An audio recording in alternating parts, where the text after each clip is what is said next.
ডেবরার সত্যপুর গ্রাম পঞ্চায়েতের ট্যাবাগেড়িয়ায় জলের তোড়ে ভেঙে গেল কংসাবতী নদীর উপর অস্থায়ী সেতু। ফলে যোগাযোগ বিচ্ছিন্ন নদীর দুপারের বাসিন্দাদের।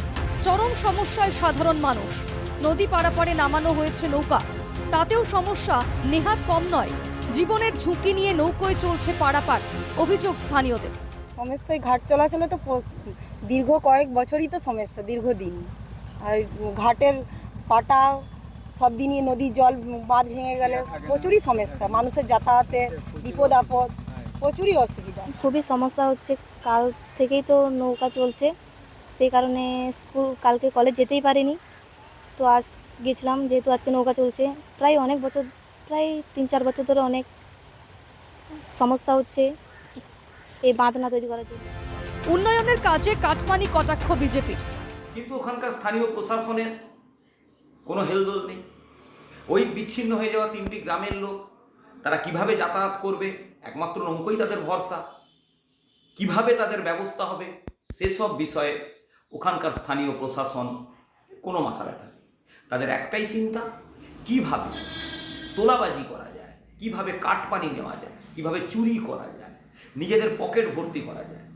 এটাই হচ্ছে তৃণমূলের সরকার এবং প্রশাসনের মূল লক্ষ্য।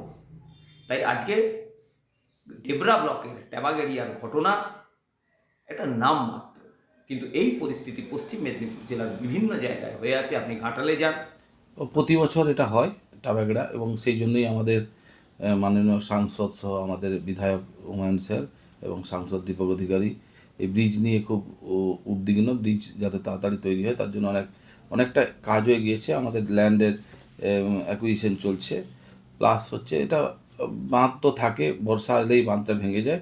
অস্থায়ীভাবে আমরা যাতে মানুষের না কোনো ক্ষতি হয় সেই জন্য নৌকার ব্যবস্থা এবং পাটার ব্যবস্থা, যদি পাটার মতো মানে জলের স্রোত কম থাকে প্রয়োজনে পাটার ব্যবস্থা করে আমরা মানুষদের যাতে না কোনো অসুবিধা হয় পঞ্চায়েত সমিতির তরফ থেকে এটা প্রতি বছর করা হয়। ভোট আসে, ভোট যায়, মেলে ঝুড়ি ঝুড়ি প্রতিশ্রুতি। আজও মেলেনি স্থায়ী পাকা সেতু। দ্রুত দাবি মেটানোর আর্জি ডেবরাবাসীর। লোকসভা নির্বাচনের রাজনৈতিক তরজার কেন্দ্রবিন্দু ছিল এই এলাকার সেতুর দাবি। স্থানীয়দের দাবি সবটাই আইওয়াস। কাঁসাই নদীতে জল বেড়ে যাওয়ায় জলের তোড়ে ভেসে গেল অস্থায়ী রাস্তা। আপাতত ভরসা নৌকা। সদর ব্লক থেকে বিচ্ছিন্ন হয়ে যাওয়ায় অসহায় 3টি গ্রাম পঞ্চায়েতের সাধারণ মানুষ।